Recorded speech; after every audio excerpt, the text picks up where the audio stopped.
Would you also, and I have to ask you directly about this because it's such a big topic at the moment, would you also want to resist some of the interference, some of the pandering and some of the sort of gerrymandering that's happening in combat units to get women and even transgender people involved in the front lines? What's your broad assessment of the sort of women in combat debate? Because you hear a lot of vets say, look, we tried this, it doesn't work. It destroys morale. Women aren't strong enough. They end up having to be protected. The men stop paying attention to what they're doing.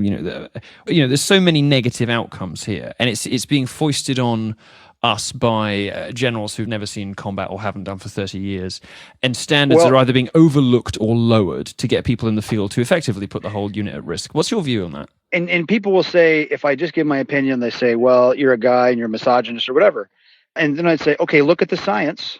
And the Marine Corps actually did a very thorough job of collecting the science. They put sensors on a whole unit of all females, all males, and a mixed unit. And they put them on a 90-day exercise out in, I think in California, a simulated combat field exercise. Right. It's a long time. I mean, 90 days is enough to get some data, sure, right? You bet.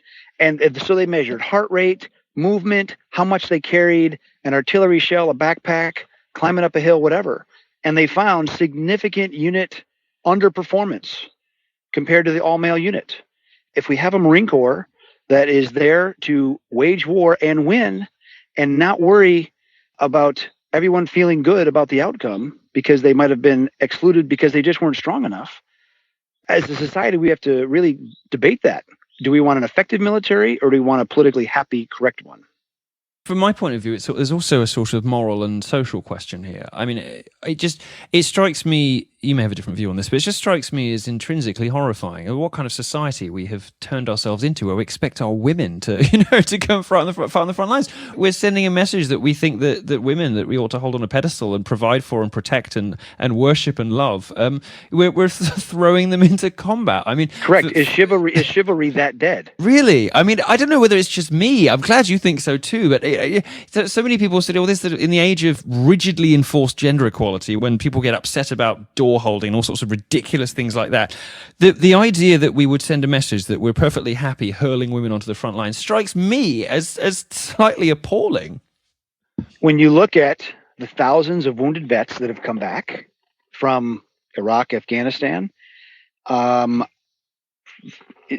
vast majority of those are males. Would American society be ready for half of them to be females? I don't think so. No, and of course, women suffer more. And this very false idea that wars are sterile, that it's a predator drone watching through a TV screen or watching the video clips on your evening news, it's not like that. Yeah. Okay? And a full-on conventional war is an enormous amount of killing and suffering and danger.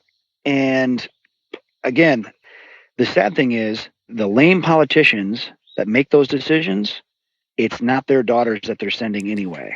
And that's the real hypocrisy of it all. And if you care about women, as anybody with a shred of decency and chivalry and integrity ought to, of course, the data, as you correctly say, look at the data. The data shows that women simply don't cope as well with the aftermath of war. The trauma, the PTSD hits them harder. Is that right? Sure, but I'm talking about the conduct of war. Of course. I mean, as a nation, the most important thing you got to worry about is how do we not lose that war? We must win, okay? And making that a secondary consideration to political correctness is societal suicide.